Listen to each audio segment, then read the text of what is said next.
Saúdo a todos com a paz do Senhor Jesus Cristo.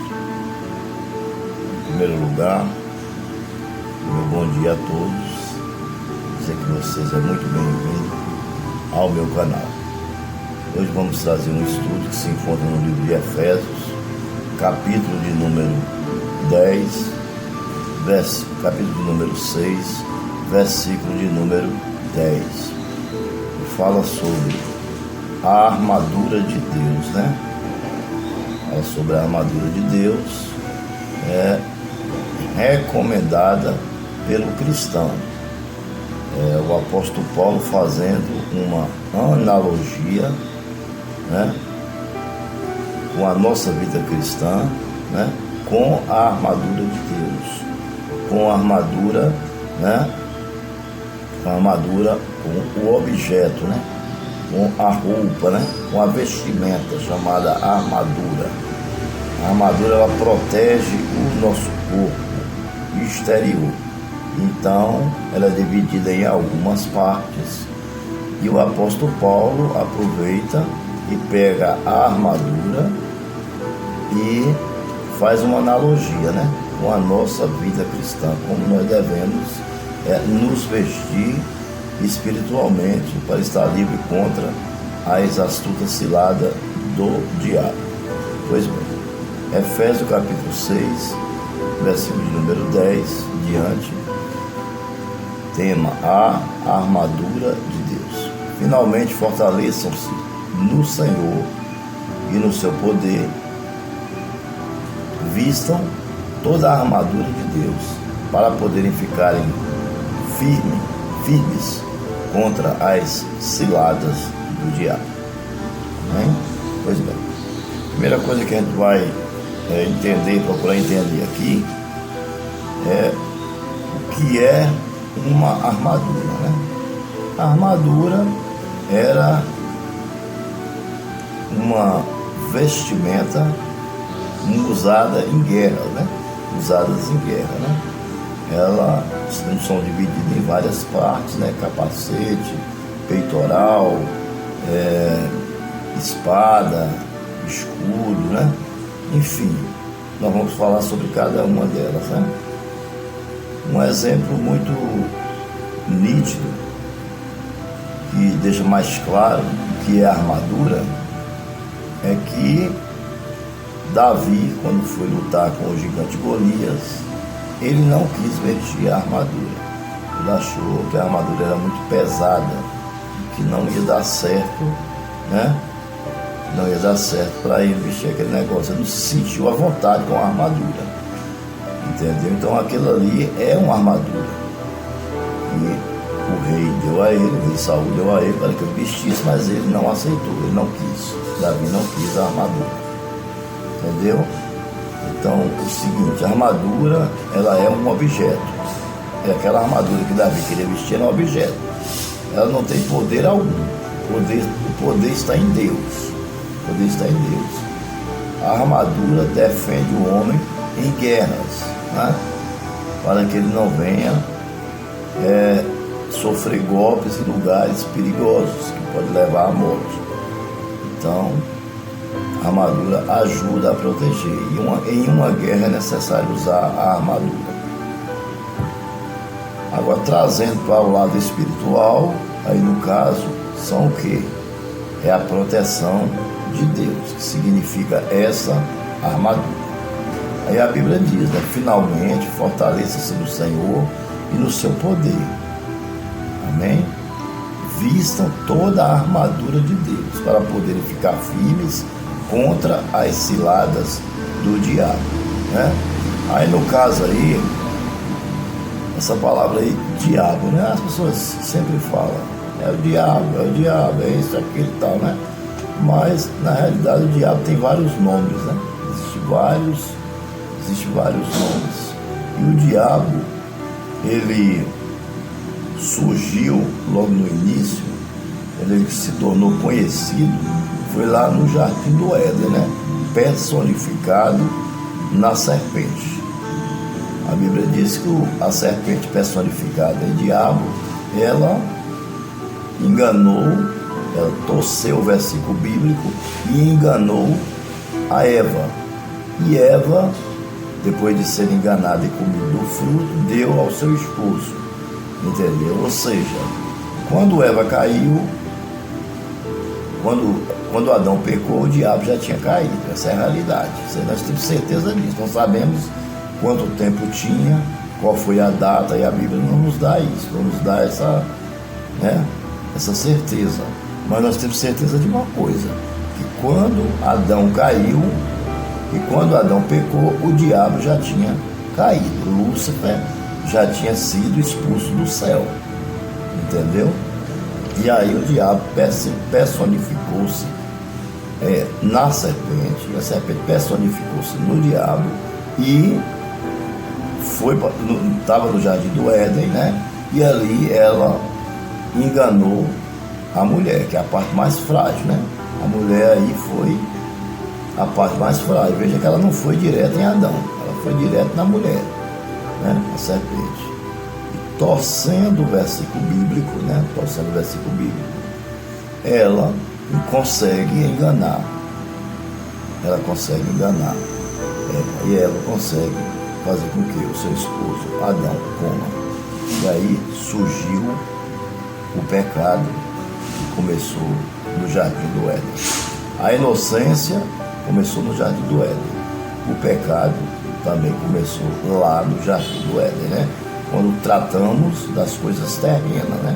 Estamos falando de coisas terrenas, porque na realidade o pecado surgiu no início, lá na rebelião. Isso aconteceu no reino de Deus, a primeira rebelião, né? Mas falando das coisas terrenas, né? O pecado começa lá no jardim do Éden, quando a serpente personificada em Satanás engana Eva. Então, ali o diabo mostra a sua cara. E a partir daquele momento começa a vir os pecados, né? Começa a vir os poderes malignos, começa a se multiplicar na terra, né? Começa a se multiplicar na terra. Porque quando Adão peca, Adão é expulso do jardim. Então, Adão perde a comunhão com Deus, né? Então, quando a gente perde a comunhão com Deus e a gente começa a praticar as coisas malignas, então agora nós não é mais Cristo em nós. Agora já é uma coisa maligna, já é o diabo na pessoa, né? Que também é chamado de Lúcifer, de Satanás, de demônios, né? Também é chamado de anticristo, né? De falso profeta, enfim, existem muitos nomes para o diabo. Pois bem, mas qual o significado de armadura? A Bíblia diz que está vestido, né, da armadura de Deus. Você está fortalecido no Senhor Jesus Cristo, né? Você está fortalecido no Senhor. Efésios capítulo 6, 10 fala sobre isso. É você fortalecer no poder de Deus. É vestir da armadura. O que é isso? É viver uma vida santa, uma vida com Deus. Revestir da armadura de Deus é isso. Não é você pegar uma roupa de couro ou de ferro, colocar no corpo e achar que está protegido. Não. Você pode até estar protegido exteriormente, mas a parte que nós devemos nos proteger com mais urgência é a nossa alma, é o nosso interior, é o nosso caráter, é a nossa mente, né? E isso é de dentro para fora, não é de fora para dentro. Entendeu? Revestir-se de toda a armadura de Deus. Isso aí implica, né, em ter uma vida cristã de forma correta, de forma plena, entendeu? Estar de pé, com prontidão diante de Deus, com prontidão, ou seja, pronto para fazer sua obra, tá entendendo? Sendo sustentado pelo poder de Deus, que é o quê? O Espírito Santo, entendeu? Em relação a Cristo, com a eficácia do Espírito Santo, né? Porque o poder que está em nós foi dado por Deus. através do seu Filho Cristo Jesus, que morreu para nos salvar. Nós só conseguimos esse poder de pregar, de ser usado como instrumento, né? Nós não temos, na realidade, não temos poder nenhum. Nós somos apenas usados como instrumento. Mas o poder todo é do Espírito Santo. O Espírito Santo faz a obra. Amém? Mas nós fomos salvos pelo poder de Cristo, quando Ele morre na cruz para nos salvar. É o que eu sempre digo e repito. Pai, Filho e Espírito Santo. Filho unigênito. Jesus enviou, se fez carne, habitou entre nós, né? Morreu e ressuscitou ao terceiro dia. Através da sua ressurreição, Ele venceu a morte e agora podemos herdar a nossa salvação através da sua morte na cruz do Calvário, através do derramamento de sangue. Então, estar revestido da armadura de Deus é isso. É uma vida santa com Deus, procurar evitar pecar, procurar vigiar aquilo que nós falamos, aquilo que nós, os lugares para onde vamos, né? O tipo de pessoa que estamos, não porque fazemos acepção de forma nenhuma. A palavra de Deus diz que nós devemos pregar a todos, mas não devemos nos compactuar com todos, entendem? Certo? Então a armadura de Deus é isso. E ela, a armadura de Deus, ela se divide em 6 partes. 6 partes, amém? A primeira parte da armadura de Deus é que, e tem mais, além de se dividir em 6 partes, cada parte tem um significado. Está entendendo? Cada parte da armadura tem um significado, trazendo para a vida espiritual. O apóstolo Paulo pegando uma armadura de um soldado romano, entendeu? E comparando, né, com a vida cristã, ou seja, nós teríamos que ser assim, como se estivesse vestindo uma armadura de um soldado, ou seja, nos revestindo do poder de Deus, que é o capacete da salvação, a couraça da justiça, calçar os pés com o evangelho da paz, né? Embraçar o escudo da fé, entendeu? Para estarmos livres contra as ciladas do diabo, que é o quê? Que é o inimigo de nossas almas. Então a armadura de Deus, ela se divide em 6 partes. Cada uma tem um significado, entendeu? E o significado de cada uma é o quê? Primeiro, cingir da verdade, né? Vestir da couraça da justiça. Está entendendo? Quando você veste da couraça da justiça, ou seja, você está cingindo da verdade. Você é uma pessoa, o que você é por dentro, você é por fora. Aí você é um verdadeiro cristão, entendeu? Aí você é um cristão. Calçar os pés com o evangelho da paz. O evangelho de Cristo traz a paz, mas como que traz a paz? Quando nós colocamos ele em prática. Quando nós colocamos o evangelho de Cristo em prática, que é o quê? É pegar a Bíblia, analisar, ler e obedecer aquilo que está escrito nela. Você entendeu? Isso é calçar os pés com o evangelho da paz. É estar prontos. Nós estamos de pé porque nós temos o conhecimento da palavra, através do Espírito Santo, de Deus. Amém? Embraçar o escudo da fé, que é uma outra parte da armadura. É a parte que protege a sua frente, né? Você segura o escudo na frente, para proteger o quê? O seu peitoral, o seu coração, né? O seu abdômen. São as partes mais frágeis, onde se uma espada entrar, você pode morrer. Então, o escudo ele vai defender isso. Só que aí, quando você está numa guerra, é a vida física. E o que Paulo está falando aqui, comparando, é a vida espiritual. Entendeu? Então, para que isso aconteça em nossas vidas, precisamos o quê? Nos revestir da palavra de Deus. A palavra de Deus, resumindo todas as partes da armadura, quando ela se junta, ela se torna uma proteção, ou seja, ela se torna a palavra de Deus completa. Isso que Paulo quer dizer, que quando nós temos o conhecimento da palavra de Deus e andamos de acordo com aquilo que lemos, com aquilo que praticamos, nós estamos protegidos como se estivéssemos usando uma armadura, entendeu?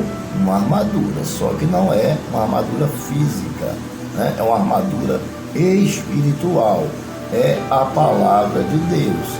Tomar o capacete da salvação, que é o quê? Para proteger a nossa mente, né? Porque ele é usado na cabeça, então ele protege a nossa mente, porque a nossa mente tem pensamentos bons e pensamentos ruins, ou seja, esse capacete é para proteger, para que nós tenhamos apenas pensamentos bons e não ruins, para que o Espírito Santo trabalhe nossa mente, trabalhe no nosso olhar, no nosso ouvido, no nosso falar, no nosso desejar, né? Que não é tudo que nós podemos mais desejar, porque agora nós somos cristãos.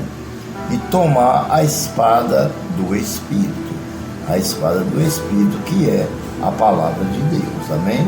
Então, resumindo tudo isso é a palavra de Deus. Mas para fechar, né, Paulo colocou a espada do Espírito, né? E a Bíblia diz, porque a palavra de Deus é como uma espada de dois gumes, desce até a divisão da alma, juntas e medula, e discerne o pensamento do homem.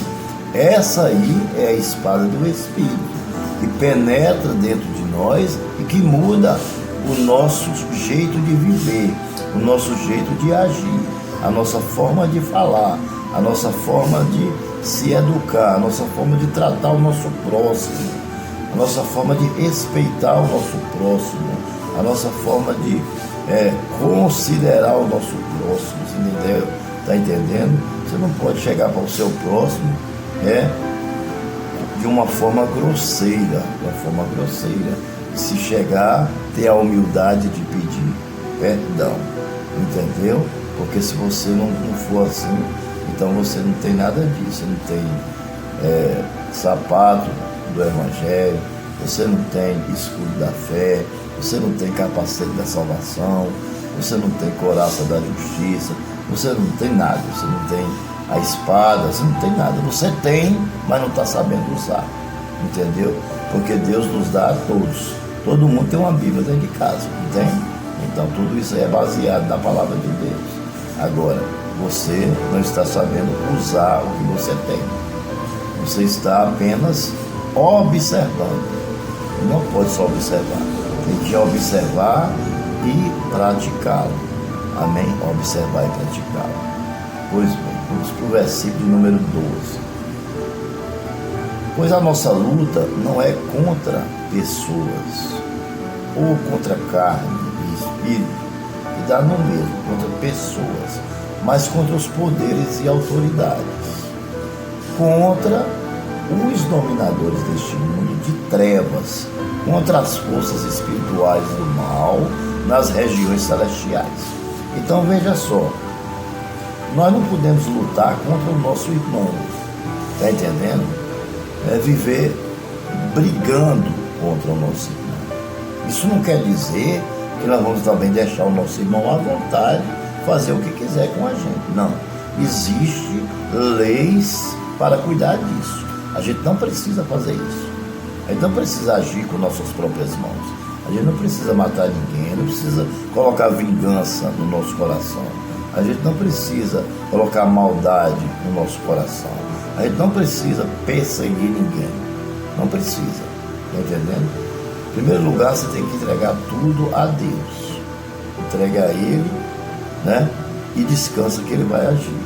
E em segundo lugar, existem as justiças da terra, que são autoridades para cuidar dos problemas,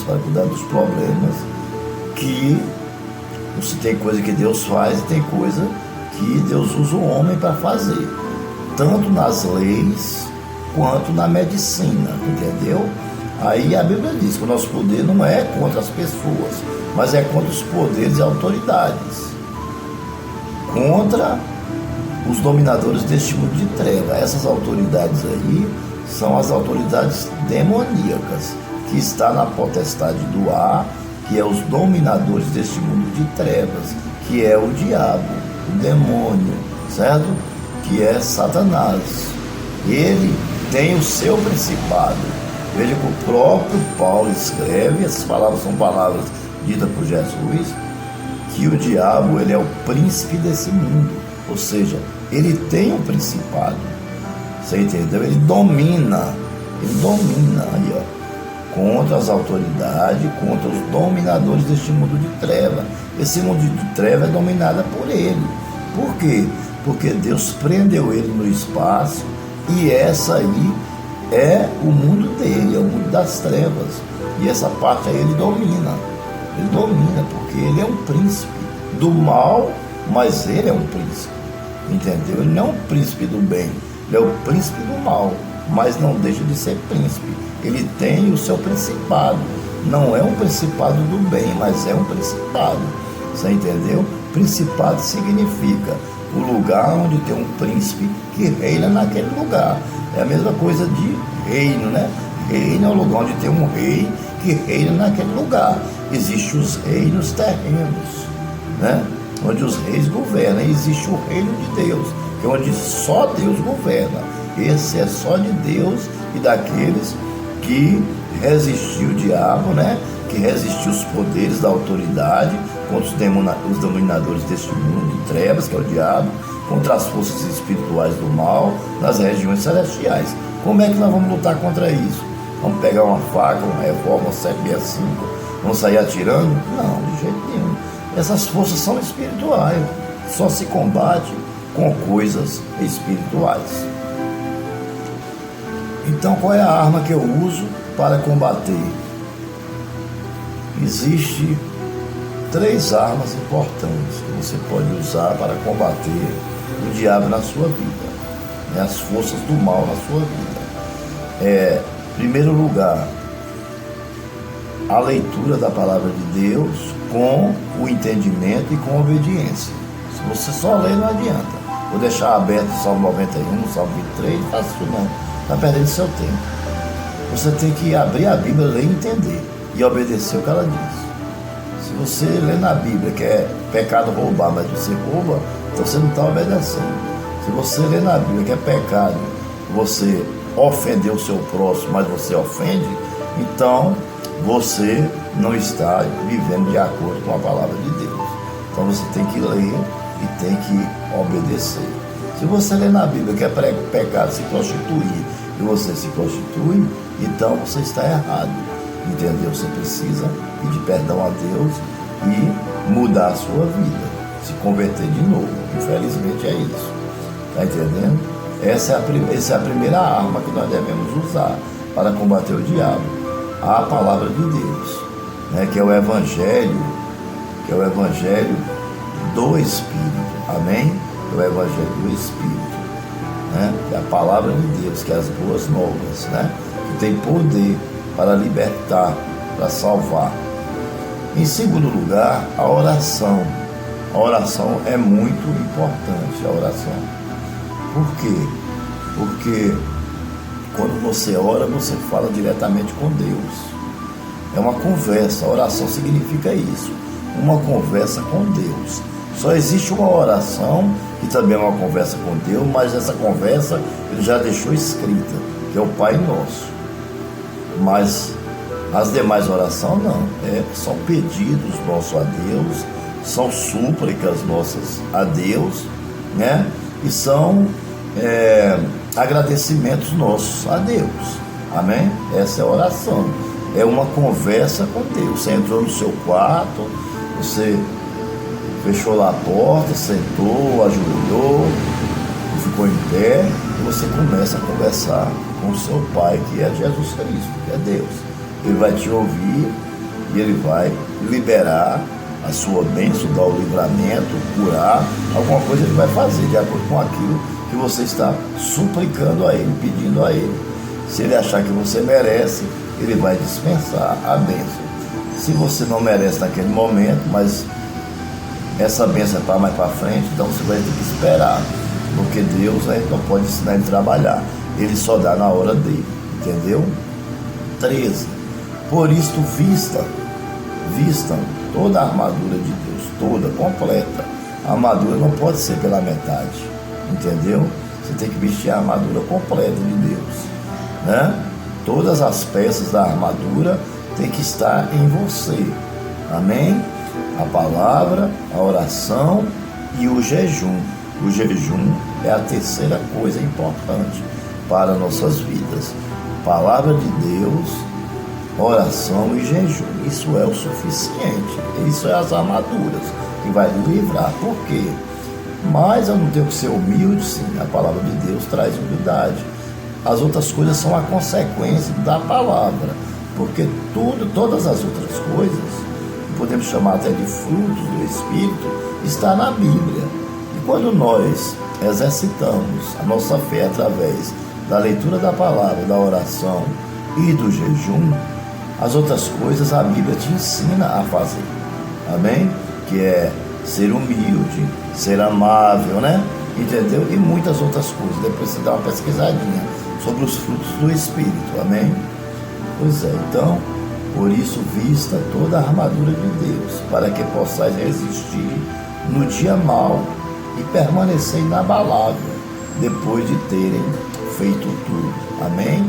Ou seja, depois que você passar por todas as provações, por todas as lutas, por todo o deserto, entendeu? Por todo o vale, por toda a escuridão, mas o Senhor está segurando na sua mão, então você depois terá a vitória. Agora, se você falar, não, eu vou passar sozinho, ou então eu vou me introduzir neste mundo das regiões celestiais do mal, das forças espirituais malignas, dos dominadores deste mundo, entendeu? Contra os poderes e autoridades, que é o diabo, sem ter Jesus na sua vida, sem ter a armadura de Deus na sua vida, então você não vai chegar a lugar nenhum, porque o cristão sozinho, sem Jesus, ele não pode fazer nada. Para encerrar a nossa primeira parte, assim mantenham-se firmes, cingindo-se com o cinto da verdade e vestindo a couraça da justiça. Amém? Esse será o nosso próximo estudo, versículo 14 em diante, né? Nós entraremos no nosso segundo estudo, que nós vamos dar o nome de couraça da justiça. Amém?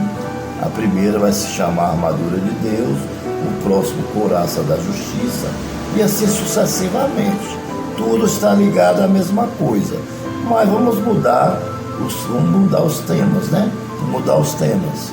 Primeiro, vai chamar mais atenção para que as pessoas assistam ao vídeo. Segundo, vai dar um entendimento melhor, né, do que a Bíblia quer nos falar, que o Espírito Santo quer nos falar através da sua palavra. Quero pedir a você que você inscreva no meu canal, deixe o seu like, ative o sininho, para que possamos estar enviando a você as nossas pregações e os nossos estudos bíblicos. Que Deus os abençoe e até o nosso próximo estudo.